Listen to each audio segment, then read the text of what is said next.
ঘিরে বিতর্ক। বিজেপি নেতার বিরুদ্ধে বিস্ফোরক নিদান তৃণমূল নেতার। ভোট চাইতে গেলে বাড়িতে ঢুকতে না দেওয়ার নিদান, মহিলাদের ঝাঁটা হাতে দাঁড়িয়ে থাকার পরামর্শ বঙ্কিম মিশ্রর। আমাদের সঙ্গে রয়েছেন আমাদের প্রতিনিধি প্রিয়ব্রত। প্রিয়ব্রতর কাছে যাব। প্রিয়ব্রত, কি কারণে এই বিজেপি নেতাদের বিরুদ্ধে বা সেই একজন বিজেপি নেতার বিরুদ্ধে এই ধরনের নিদান দিচ্ছেন তৃণমূল কংগ্রেসের এই যে যিনি রয়েছেন তিনি?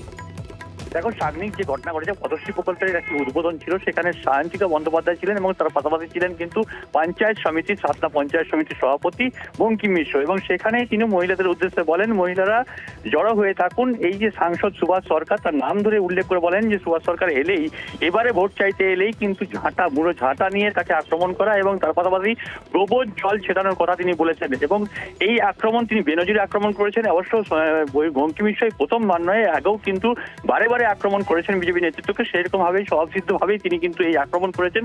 বিজেপি নেতৃত্ব অবশ্য তাকে পাত্তা দিতে নারাজ। তিনি বলছেন যে এই আক্রমণ তার দলে আর একটু জায়গা পাকা হওয়ার জন্য তিনি এটা করছেন, কিন্তু আদতে তাদের কাছেই ঝাঁটা খেতে হবে। মুড়ো ঝাঁটা করে মহিলারা তাদেরকেই বিদায় জানাবে, কেননা এই যে লোকসভা নির্বাচন আসছে তার আগে যেভাবে তারা এই বাক্যবান ব্যয় করছে, সেক্ষেত্রে কিন্তু তাদেরকেই পাল্টা এই মুড়ো ঝাঁটা বা গোবর জল দিয়ে বিদায় জানাবে কিন্তু মহিলারা।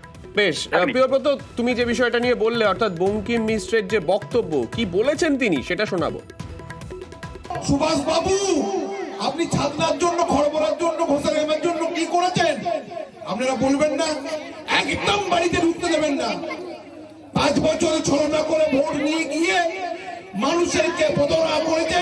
আমি মহিলা দিদিদের বলছি, আপনারা ঝাঁটা নিয়ে দাঁড়িয়ে থাকবেন।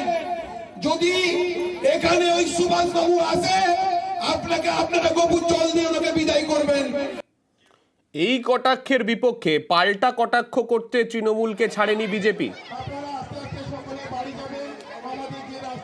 এই ধরনের কথাবার্তা বলে ও তৃণমূলের নেতাদের চোখে আসতে চাইছে যাতে ওর পদোন্নতি হয়, কিন্তু সাধারণ মানুষজন আজকে সন্দেশখালির মতো ঘটনা দেখতে পাচ্ছে মহিলাদের সঙ্গে কি ধরনের আচরণ তৃণমূল নেতারা করেন। তাই গোবর জল আর ঝাঁটার মুড়ো নিয়ে রেডি আছে গ্রামের মা বোনেরা এই তৃণমূল নেতাদেরকে উপযুক্ত জবাব দেওয়ার জন্য। দেখুন, এই উস্কানিমূলক মন্তব্যের ফলে আজকে যদি কোনো প্রীতিকর ঘটনা ঘটে, তার দায় হচ্ছে তৃণমূল কংগ্রেসের।